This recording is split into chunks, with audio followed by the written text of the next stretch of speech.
What is going on, men? Today I thought we would talk about manly skills that you can do at work or in the suburbs. Welcome to Alpha Male Podcast, where we talk about what it means to be a man the right way, with God at the center, biblical Judeo Christian values, walking that out in a modern life, and not apologizing for it. I'm blessed to serve you as host. Bullet points for the bio are in the show notes. I am a man. I am a follower of the ultimate man, Jesus Christ, God made flesh. With that, let's get into some manly man skills for men that you can do. I think the average American man can do more often in his daily life. There are some awesome man skills. Like I love going out and hunting. But you live in Manhattan, you probably have to do a pretty big trip to go hunting. These are skills you can probably do, many of them at work and or in the suburbs. Number 1, tying knots. Tying knots. If you're bored at work or whatever, instead of scrolling on your phone, another social media app or whatever, get a piece of string and tie some knots. Learn some basic knots. And I don't mean like a shoelace knot or just a simple pretzel knot.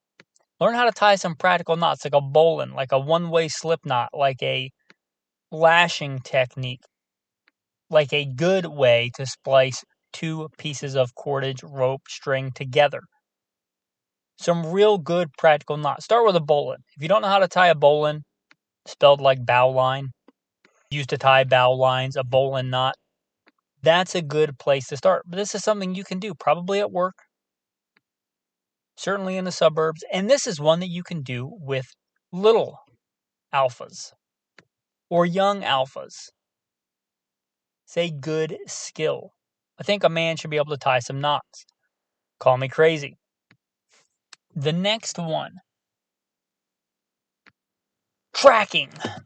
Wait, isn't that some deep wilderness survival skill that only some superhuman bushman can do? No, it's something you could do in the suburbs. If you live in the suburbs, if you're a urbanite, probably tracking a scimitar oryx through sand is not what you need to know how to do. But it's applicable in an urban environment as well. I've tracked people in urban environments. I was a fugitive recovery when I worked for L.A.P.D. Tracking is good in many different ways, but you can track in the suburbs. Humans leave tracks. Here's some urban examples for tracking you may not think about. You look at the way people go into a building. If you examine those door handles, if they've been there for any length of time, you'll notice that the vast majority of people grab a door handle in the same place or a door latch in the same place. Or if there's two doors, the vast majority of the wear will be on the right side because most people are right-handed. That's a track. That's a clue. How can you put this into practice? Well, during flu season or whatever, you may want to grab the other side. You may want to grab a door like the square door latches on the underside because most people grab it on the top. You may want to grab it with your left hand even if you're right-handed because less people grab it with their left hand, thereby giving you less exposure to germs or whatever. It's a real-world practical example. You can try this. You can do this while you're at work. You can do this when you're going to the gym, when you're going to Walmart. You can even in a busy store. You can probably look at the ground, linoleum, carpet, and tell where most people travel, how most people travel. That's tracking. You could track on carpet. Obviously, you can track shoe prints in many environments. Try it at a time and location where it's just rain. Talk about easy tracking. Go into a parking lot with puddles when it's rained enough so that there are puddles, but so that the actual majority of the surface is dry. People will leave tracks all over. See how far you can track those tracks. What can you tell by those tracks? Is it a blue-collar working man's work boot? Is it a dress shoe? Are they pigeon-toed? Are they walking at a leisurely pace? Are they hurrying? If they're fairly big feet and they're fairly close together, they're probably just lollygagging around, just walking at a leisurely pace. The opposite of that, if they're pretty small feet and they're spread out pretty far, compared to your own stride, you could deduce that they're probably in more of a hurry. You tend to stretch your stride out when you're in a hurry. You might be able to tell more about a person's stride. If you look at their prints, if it's a shoe they've worn for any length of time, you could tell, do they walk mostly on their heels or do they walk mostly on their toes? Do they walk mostly on the inside of their feet or the outside of their feet? And tell all kinds of stuff by tracking, and you don't necessarily have to be in the wilderness. That said, you can also track animals. You'd be surprised at the amount of animals in suburban environments. Cats, dogs, probably even coyotes now. Deer tracks, squirrel tracks, raccoons. Yeah, you can certainly find these on a creek bank in the Sawtooth Wilderness, but you could also find these probably the day after trash day in your local neighborhood if you're looking around. Again, this one also is something you could do with young alpha males. May also find this interesting. The next one is going to tie into this. We talked a lot about noticing things about tracks, but just in general observation. When you go into an environment, even if you've been there so many times, even if it's a place you've worked out for years, try and notice something that you've never noticed before. I've been trying to do this more lately just to break up the monotony of being at the same place all the time. What is something I can notice that I've never noticed before? I just noticed before I started this podcast, I was doing this exercise and I realized across from the parking lot, the grass field that's vacant, on the other side, there's a donation bin over there.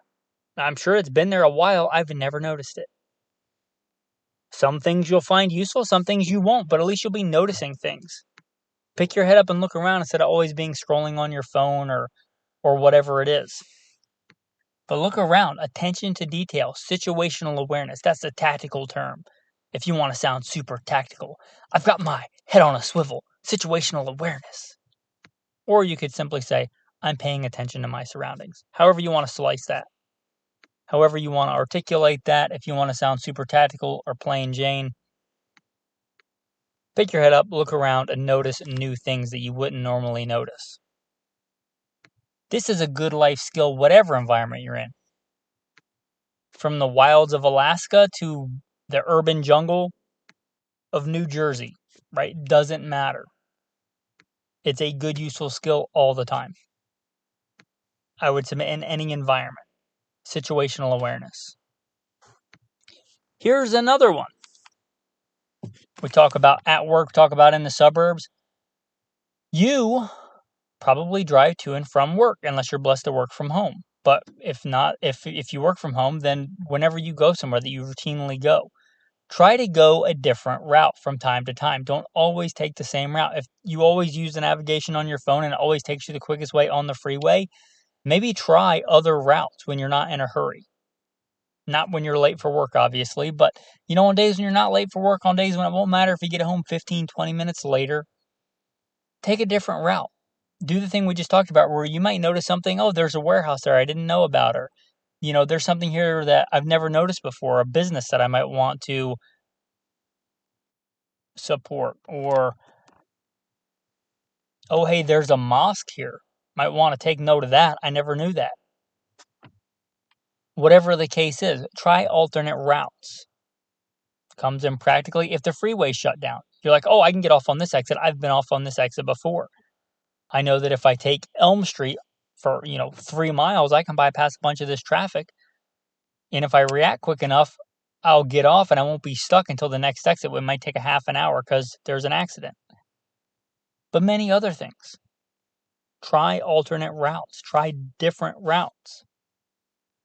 Going into and out of a building. If you work in a big building, just try going into and out of different entrances instead of the ones you always go in.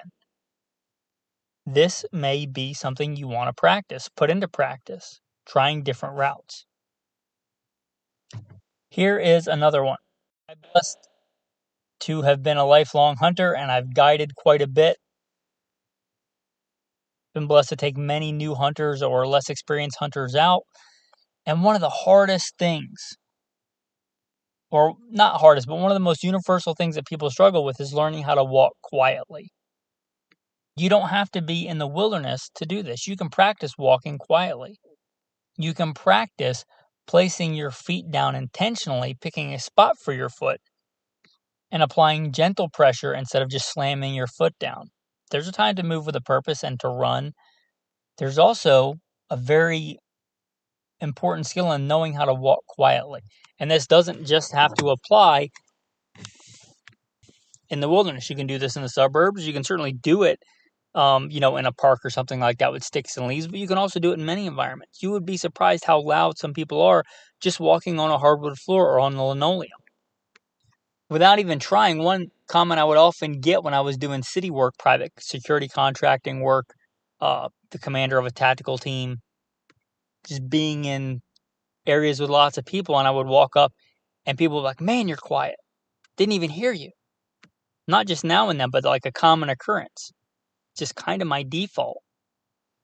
To the point where I'll intentionally choose shoes that are quiet. Just part of what I do and who I am. Not always, right? If I'm picking running shoes, I'm probably not super concerned about how quiet they are. But in general, with footwear, where I might choose one type of thing over another because it's quieter. In fact, I'll often do that. But even with some of the loudest footwear, you can be quieter. So learning how to walk quietly, this can be an important skill. And again, you can practice this probably at work. I don't have to be all cartoonish about it and like lift one leg up to your waist and like slowly bring it back down like some cartoon exaggeration. But especially you're walking around in your break with nobody around, just try and see, I'm going to take a stroll around the building. How quiet can I be? It's a good skill to possess. Like many other skills, the more you do it, the better you'll get at it.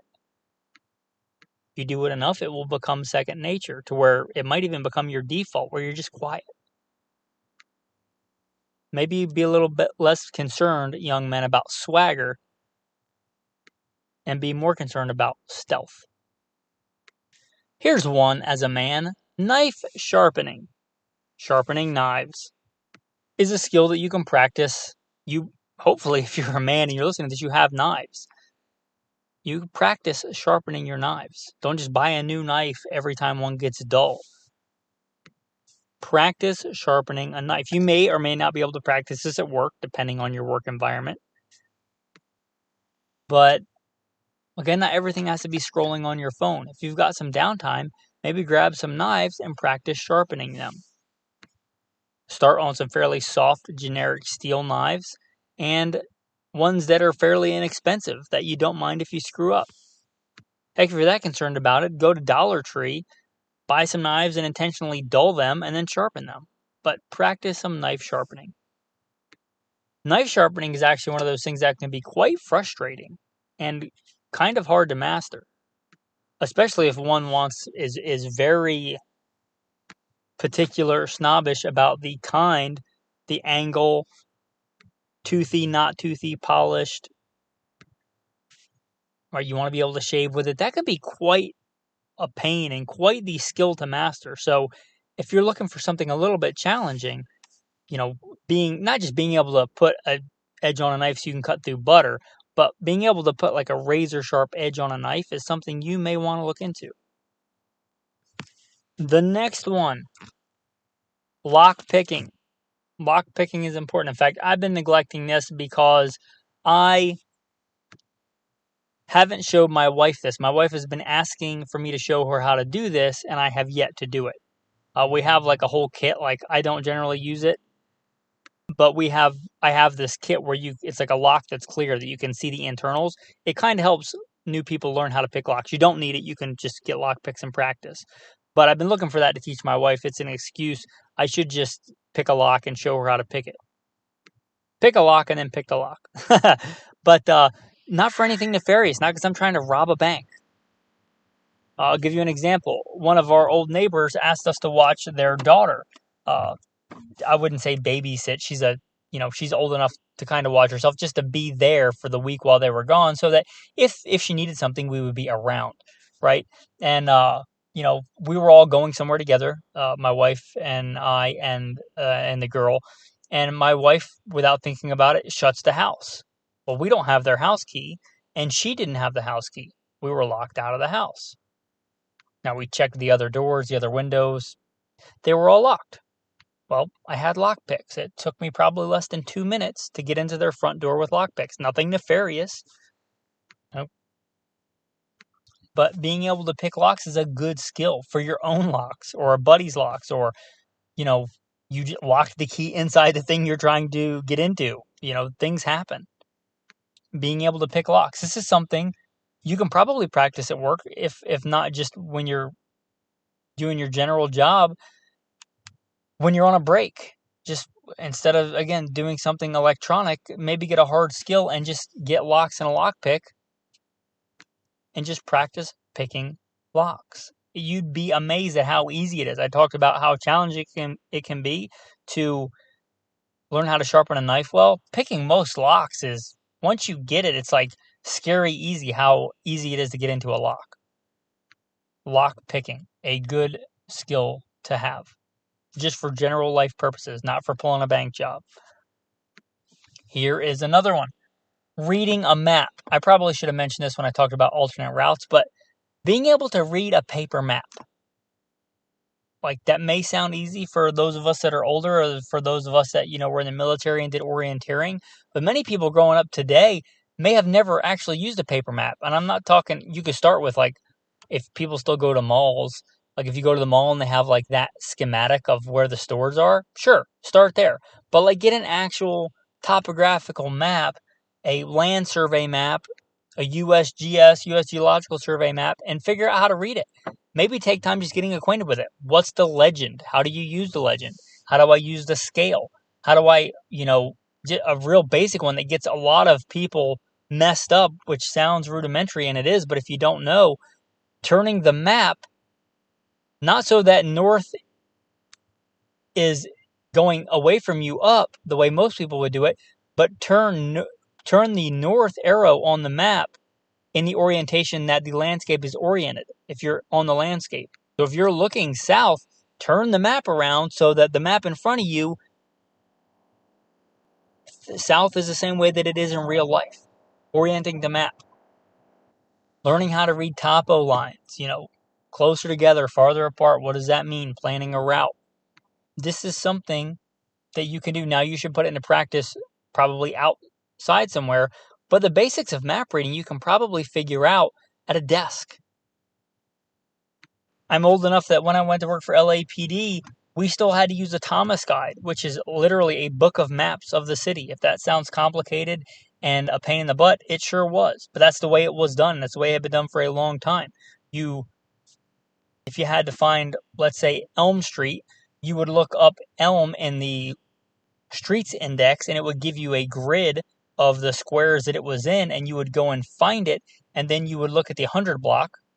An address will go in 100 blocks, 5200, 5300, whatever, and you would follow that, and you would find the address you were trying to go. Then you would have to manually plot out a route from where you were to where you were going in the city, because that's the way you did it. Massive computer navigation. It's still a good skill to know how to do. Reading a map. I had some more, but I think that's a good place to leave off. Here's the main thing that I want you to take away, instead of just giving you a tactical tip, is don't just listen to me talk about these things. Don't just watch some video on YouTube about how to pick locks, but actually pick the locks. Don't just listen to me ramble on about situational awareness. Actually go walk around and try and notice something in a common environment that you've never noticed before. Don't just have a book about how to tie knots. Actually know how to tie knots so you can do it blindfolded in the dark, because you know the knots. You don't need the book. It's good to have the book, but you have to practice these skills. Have the skills. Don't just have it be some theory thing. Have it in practice. Put it into practice. Actually do them. All right, with that, guys, your tactical verse of the day. For it was not by their own sword that they took possession of the land, nor did their own arm save them, but it was your right hand, your arm, and the light of your face, for you favored them. You are my King, O God. Command victories for Jacob. Through you we push back our foes. Through your name we trample those who rise up against us. For I do not trust in my bow, nor can my sword save me. For you saved us from our oppressors and put to shame those who hated us.